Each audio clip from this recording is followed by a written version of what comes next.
Gen Z has been driving changes in many aspects of our lives, from the way we shop and communicate to the way we think of relationships, as well as how we go about work and plan for the future. I'm Annelies Borges, and on this episode of The Stream, we're asking if retirement is a thing of the past.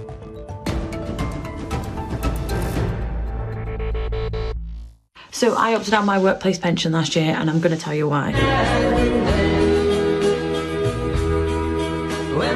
You cannot and you should not rely on state benefits for retirement. Hey, young people, I want to let y'all know right now, we're raising the retirement age from 65 to 70. So now you got to work from now until you're 70 to afford a basic living. People think that living in a retirement home is boring.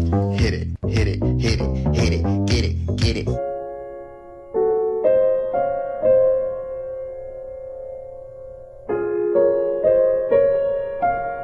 Save more money for retirement. Retirement's the best part of the deal. How much do you make per year? Probably somewhere around 80, 90,000. What if you're already in your 40s and you haven't really started saving for retirement yet? What should you do?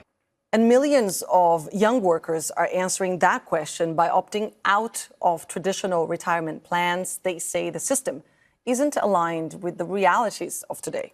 Gen Z workers say that instead of climbing the corporate ladder, they prefer prioritizing their mental health by traveling and having time for their hobbies and loved ones.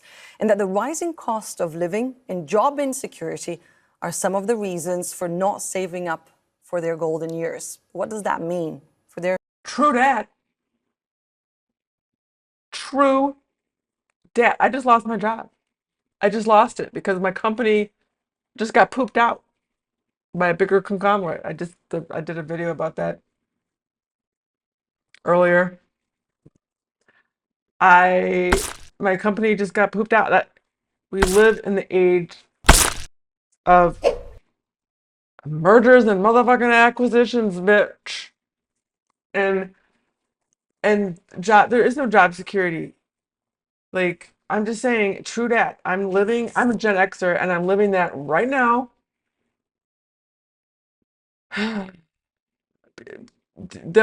A company will just dump your ass like a piece of trash. Like, seriously, like there is no loyalty. Let's see if I've got some crazy rig here. Anyway, I picked this old lady filter for today's topic because I'd rather look like this old lady when I'm old. She looks like a friendly old lady. This one's a little creepy, but like she's got a little makeup on, like, but there's like this one, yeah, this one's like, I don't like this old person filter. This one looks jacked up, like, so I like this one. I like the friendly old lady. This is one of my favorite. I use this one a lot, and I like how her gray, like when I don't have a lot of grays yet, even though I'm a Gen Xer. I don't know. It's like I mean, I'm got a little bit, but it's not, But if when I get more gray, it's like I'm hoping that it goes like this. I'm hoping it goes like this. I like this. I like this. I'll probably do some funky like streaks of black or some shit, like, but anyway, but this topic is I agree with what this lady just said about millennials and Gen Z prioritizing job, mental health, relationships, travel and hobbies, and cost of living, managing all that. Like, as a Gen Xer, having lived through a lot of the fucked up ass conditioning that the boomers have left over, and seeing my parents, boomers, like, them grinding till they have ill health or just not liking their life because it's just all about fucking work, and then they check out, or just I've just seen the fallout of the boomer thinking, even as a Gen Xer. I'm sorry. And I'm like, I just think things are changing now, and the boomer mentality is just out of touch. It's just out of touch now. I'm sorry, even as a Gen Xer, I'm seeing that. My mentality is more like a millennial or Gen Z, like in a lot of ways. So in some ways I'm very, very Gen X. And in some ways I'm, influenced by boomer because I'm in that transitional generation between millennial and obviously and boomers. But I agree with I agree with the millennials and Gen Z on this. I agree 100%. Their future. Joining me to discuss are Teresa Ghilarducci, a professor of economics at the New School. She's joining us today from New York, and Julie Rose, a digital nomad and travel coach, who's joining us from Wellington, New Zealand. Thank you both so much for your time. I would like to start with this idea that millennials and Gen Z say they don't want to wait until they're 65 to enjoy life. So they've been taking these breaks from the workforce that can last anywhere between 3 months to an entire year. They call it micro or mini retirement. Gen Z are embracing a new trend called micro-retiring that's got people taking extended breaks from work. I am microdosing retirement as a 30-year-old. I'm kind of in this mini micro retirement right now. The rise of the trend comes at a time when Gen Xers and baby boomers are having to either extend or come out of retirement. And it's got Gen Z and millennials looking on with horror. I'm not the only person terrified of going to an office every single day, 2 weeks vacation a year, and then retiring at 65. Now, people everywhere are saying hell no to waiting until your golden years for retirement and instead are opting for regular career breaks and sabbaticals. And can you really blame them? Personally, I'm a big fan of the concept, and with Gen Z being the most stressed generation, it makes complete sense that they're all in on this. Julie, you have embarked on a mini retirement. Can you share your story with us? Sure. Yes, I did. About 3, almost 4 years ago, I quit my real corporate job and decided that I was going to do what I wanted to do on my own schedule, how I wanted to do it, and where I wanted to do it with the people that I wanted to be with. I had found over 14 years, I had lost basically part of my identity. I had all my attention was going towards my employer. And I was kind of lost in the trappings of consumerism and commercialism. And I kind of woke up one day and decided this is just not how I want to live. So I decided to cut the golden handcuffs and escape the workforce. And it has been so rewarding and fulfilled me so much along the way that I really encourage everybody should give it a try to really rediscover themselves and get back to our roots, because a lot of us are just so ingrained in the Western messaging that we've been receiving time and time again, year after year, and there's a lot more to life. And you've basically reinvented yourself from that experience, and we're going to hear a little bit more about that. But Teresa, we keep... I agree with that millennial. I agree with that millennial. I can say that as a Gen Xer. I agree with this bitch for real. Like, it is so true. You've got to, it's because I can't tell you how many years that I've spent in a motherfucking cubicle from hell. Hashtag cubicle zombie life. Fucking drive in traffic, sit in hours in traffic, go sit in a cubicle, to leave in the morning at dark, to leave in the evening at dark. Fucking hashtag fucking, are you fucking kidding me? Like, I've been there, done that. Ugh. And I finally, and that's the thing, I finally found a gig that I liked as a real estate photographer where I get exposure to fucking sunlight and shit, and I get to see daylight, and I get movement, and each day is different, it's like, which is still is its own kind of grind, but it's not like some kind of all the toxic office environments I've worked in. Oh God. I feel like the Gen Z and millennials are on some shit, like with this. Like they're on the right track, because the whole conditioning of the boomer shit is just, I feel like, and they're all, my parents are boomers, and they're my dad did do a drastic career switch up, though. He was an art director for a television station and a advertising agency, and he switched it up and became a merchant marine. He just like was on the Great Lakes at first, and then was on this like private high security military ship. Like he had a year. He had to get checked out for an entire year before he could even get this gig, dude. On that military ship, and just was circling the globe and all these kind of military bases across the globe. I mean, that was talk about a switch up. He did a major switch up. Hearing about this desire to focus on work-life balance, it seems to be a very important notion for young workers today. How is this shaping Gen Z's financial goals? Work-life balance is absolutely not new. It doesn't belong to Gen Z. It was a problem of all workers whose employers want them to work all the time, and where workers want basically a song in the 1900s, bread and roses. They want to be able to be with their families and be at home. This idea of micro-retirement or taking steps back from the labor market has pros and cons. And most people who have taken breaks like this have a lot of regrets when they get older. So the pros are that you're not selling yourself, to your employer. And I heard implicit in what Julie said is that if you're prepared to do that, to take hours, days, and time off from working for someone else, you need to reduce your consumption standards. You really need to consume a lot less and have a different relationship with commodities and with services.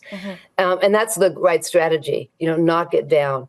But the regret part is what I'm concerned about. When you're taking a break from work, you are taking a break from saving for your retirement. Now, a 40-year-old might tell me, I'll never retire. But I stand before you today as a researcher over 40 years, following people from the time they started work until they died.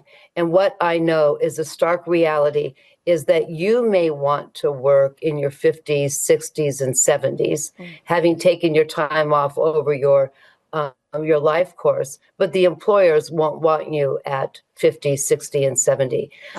You said work-life balance is not new. It doesn't belong to Gen Z. You're absolutely right. What I was trying to say is that it seems as though Gen Z is really focused on that. And they're claiming it. They want it. And they're putting their foot down and telling employers, I'm not going to do this. I'm not going to sell my soul and I'm not going to sell my time. Technology and the pandemic normalized these different reality where people were no longer needed in the office. Today, many aspire to ditch this regular 9-to-5 lifestyle and become what Teresa just mentioned, digital nomads. But what does that actually mean? Take a look. Basically, a digital nomad is someone who earns a living online while living in different locations around the world. It's someone who's working remotely while traveling and exploring new countries and cities around the world. This lady is talking about digital nomads, but there's all these other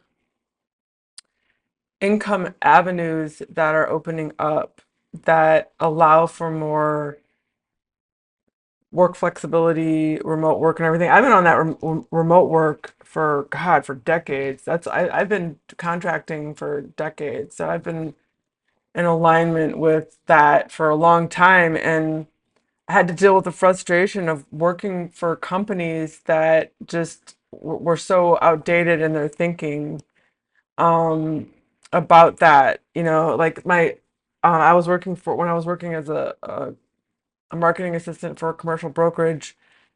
I first started working for them. I was full time, or part time. I was 30 hours a week. I was part time. 30 hours a week is part time, and I was in the office full time. And as a contractor, because I've been contracting since like the 2000s.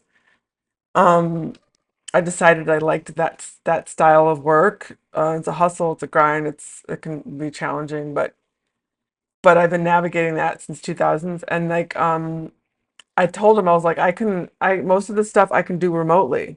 Like, can I work remote? The company I was working for, can I work remote 2 days a week and then come in office 3 days a week? And then they're like, they gave me a chance to prove it. And I, again, proved them that I could do that, and it was even more efficient. Okay, so hello.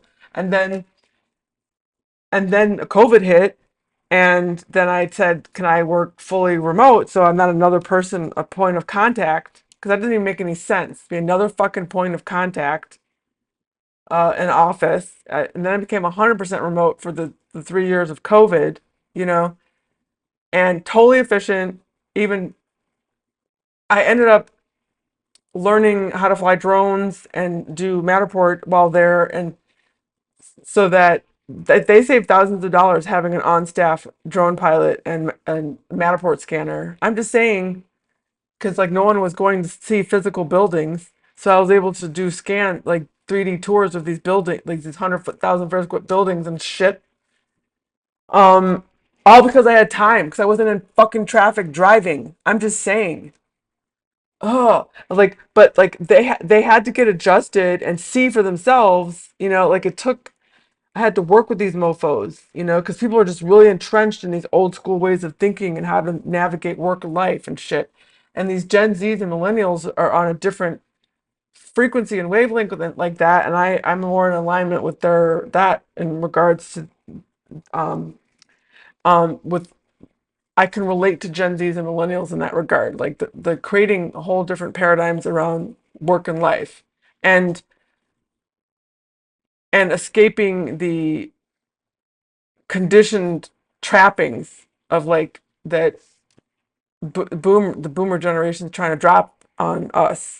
I've seen I look at my parents, man. They're in just the toll. I've seen it. The toll it takes living a life of just mostly with like my mom, for example. My dad actually did switch up his career and did something he really liked, so I think he fared better. But this toll of like this mindset, you got to just grind and work, and then you can finally live your life when you retire. That's fucking insanity. I'm just saying it's insanity. I'm sorry, it is. And the reason why people are old and sick is because when they get old, it's because they lived a whole life of doing shit they hated in order to like quote unquote, oh, I'm scared to say, you know, and all this shit. I'm just saying. Not new, right? But this lifestyle has become an objective for many people among Gen Z. Talk to us a little bit about the regrets. Talk to us a little bit about the dangers of that choice. Yeah, it does sound great, and it sounds like a person who isn't worried about health insurance and isn't worried about being in a country's social insurance program. So I don't. If you're going to be a digital nomad, you really need to know whether or not you're contributing to the pension plan of the country that you might settle in. You have to look ahead. So the regrets are you've traveled the world, but you haven't accumulated any service credits in a pension system or a healthcare system. What about the question that everybody keeps talking about, that these pension systems are no longer sustainable, that they're not going to be able to pay for anything reasonable for you to live with by the time you reach the retirement age anyway? That's not an economic question. Every single pension system has an actuarial basis, and if enough money is going in, it will be sustainable.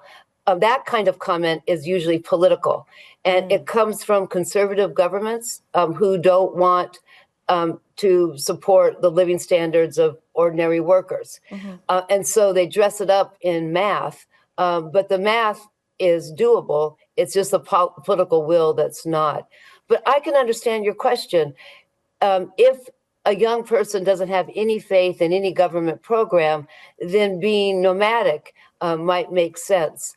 The regrets come when you are disabled, temporarily disabled, need health insurance, and when you get what's called superannuated, when you get to an age where, despite the fact that you want to work, your skills, effort, your responsibilities just aren't that valuable to any employer. Julie. I disagree with that lady there because you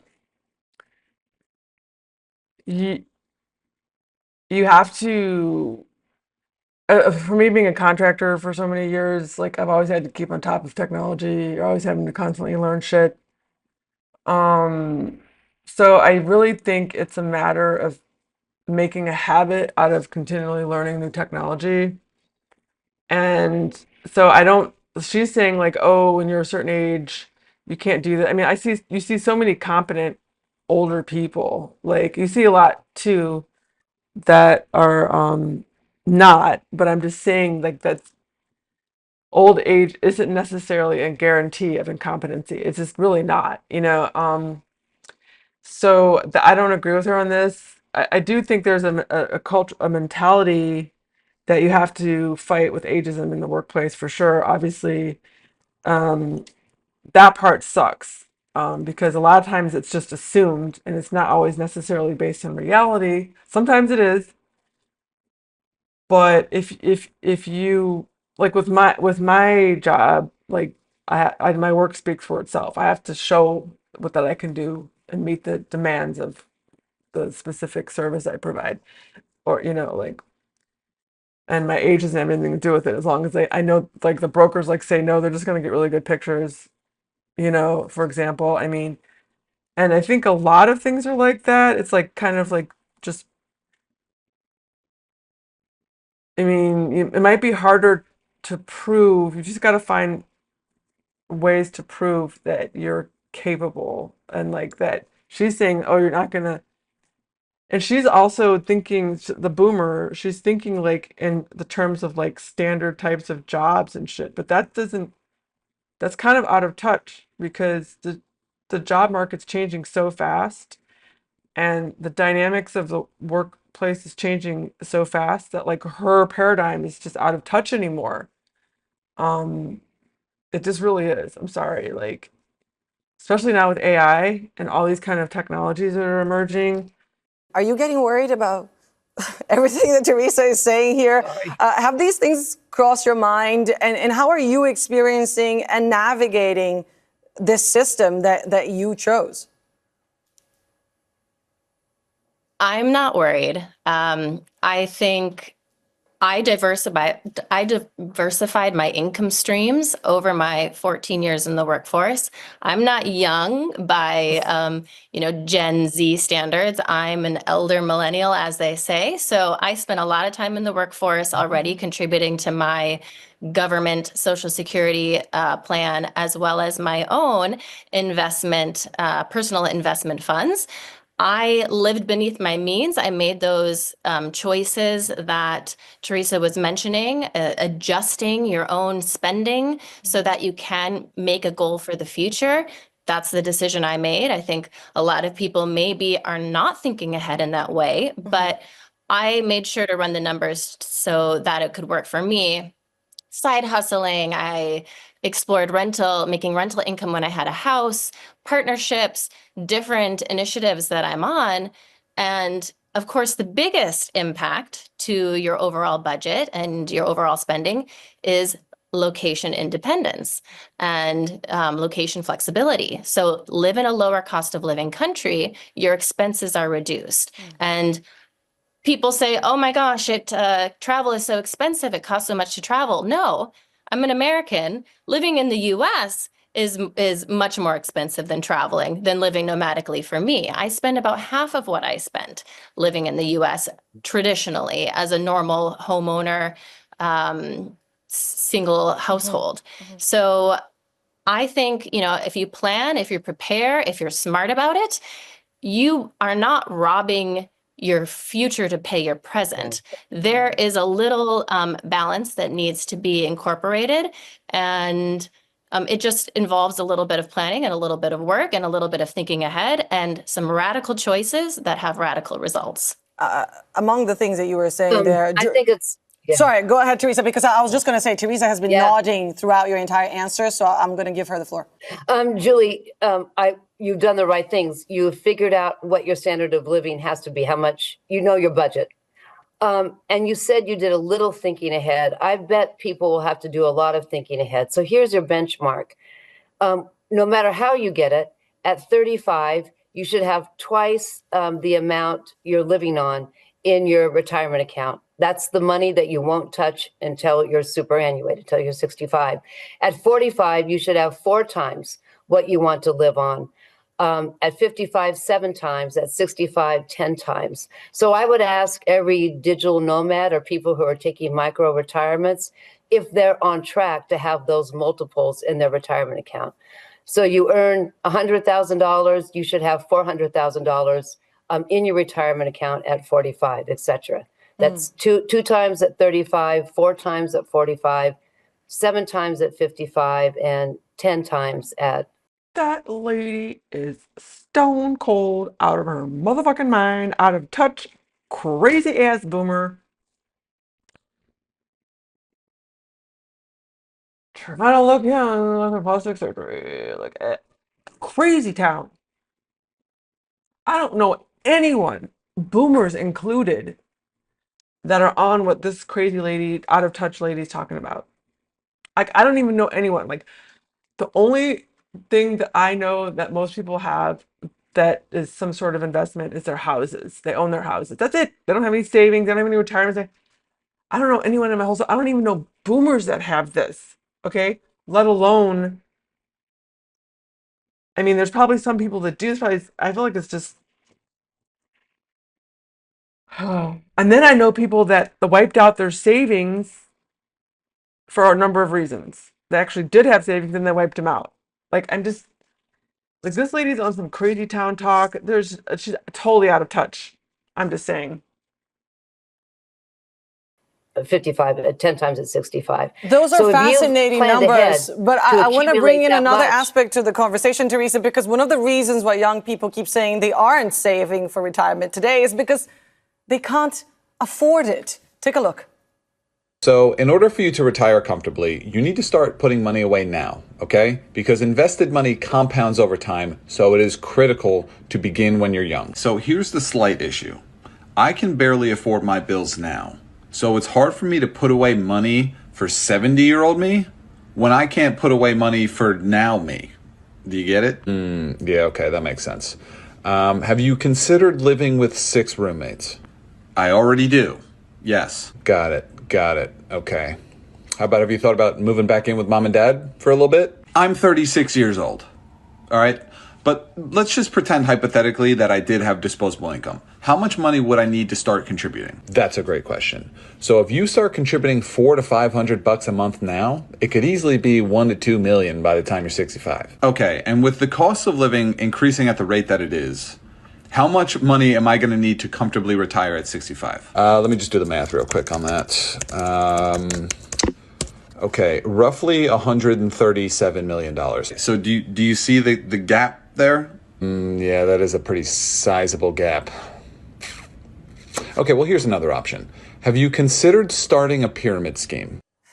Teresa, there's this report done by the U.S. company Credit Karma. 31% of American Gen Z live at home with a parent or a family member because they can't afford rent today.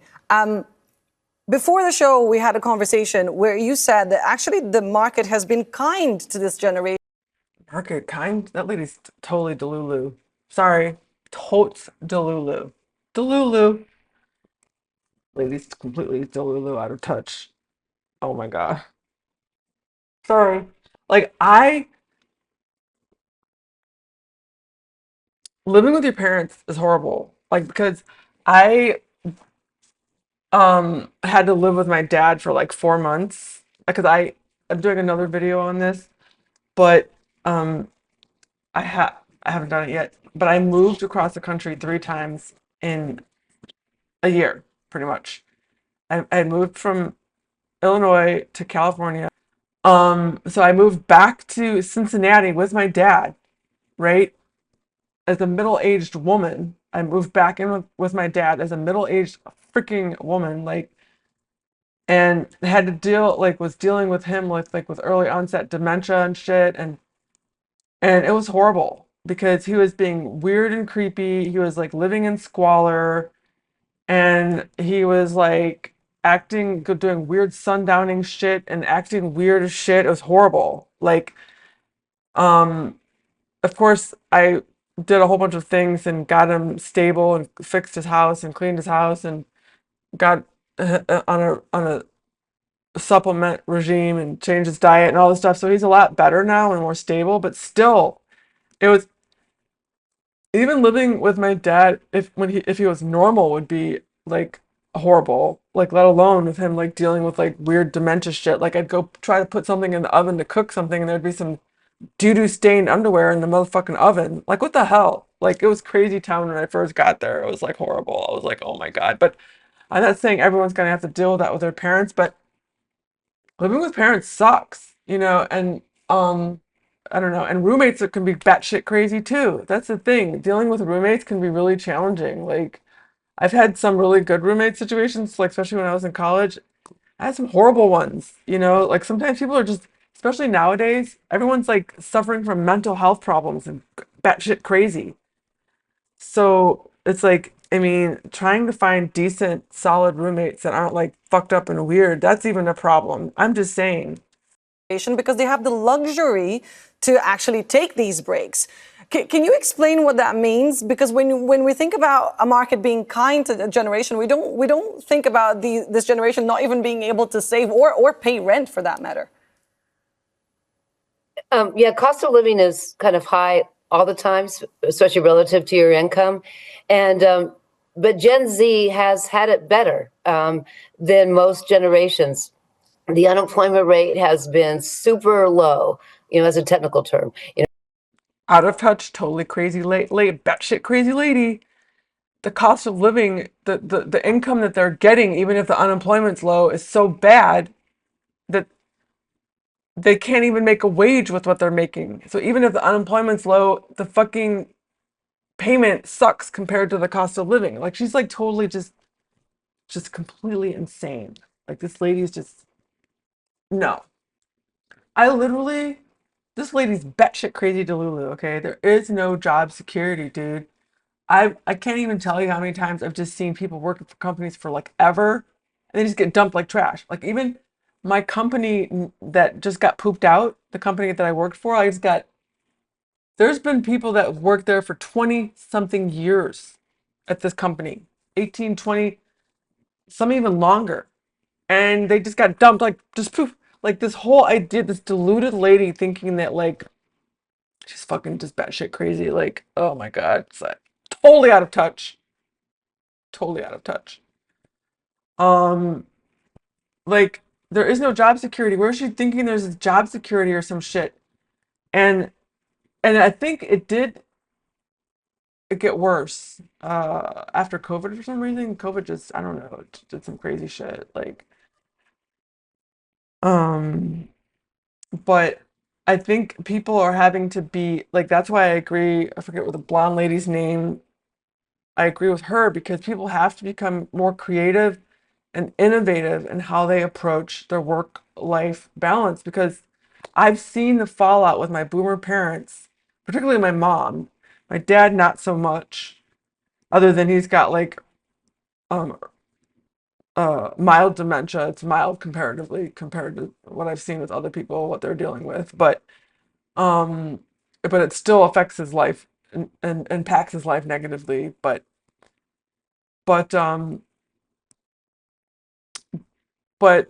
my mom, oh my God, her fear-based brutal mindset grind has wreaked havoc on her health. Like, and I feel like this lady's got like a typical boomer fear-based mindset that like it's outdated, it's not realistic, it's doesn't account for like enjoying your life now. I feel like I don't know. I just think my opinion is she's out of touch. Well, the perspective that I actually see a lot, especially among my peers and my age group, a lot of worry about what if I run out of money? What about healthcare? What about housing? How could I possibly do what you're doing? And I have to raise my hand to, well, that's the fear of the unknown.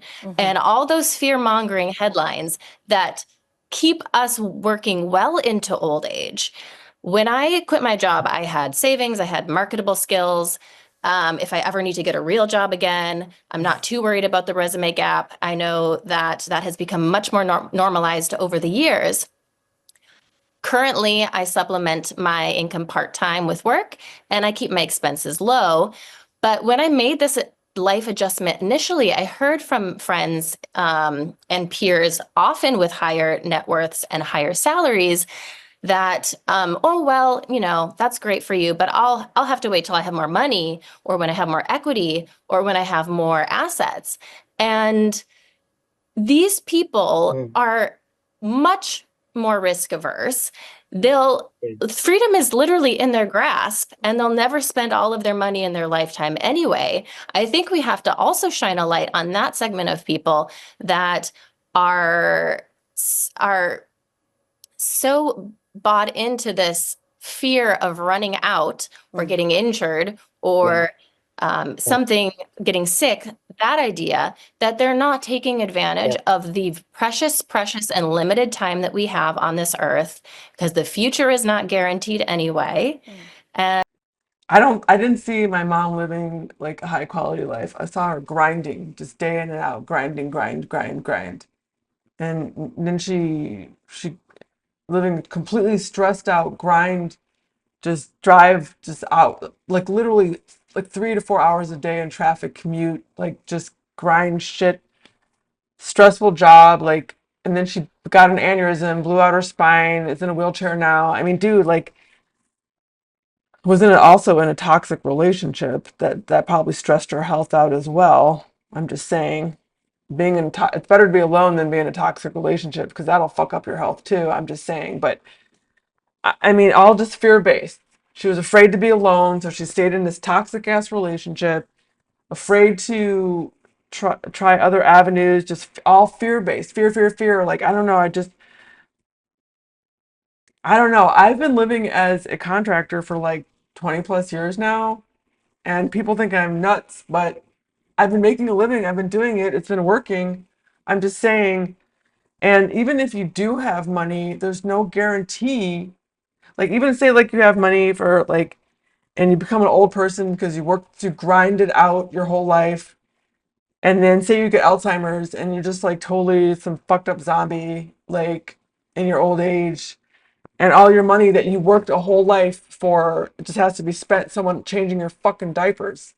You know, going in a home and have some stranger change your fucking diapers. I mean, or just, I don't know, like this whole, I agree with the Gen Z and millennial on this, because there is no guarantee.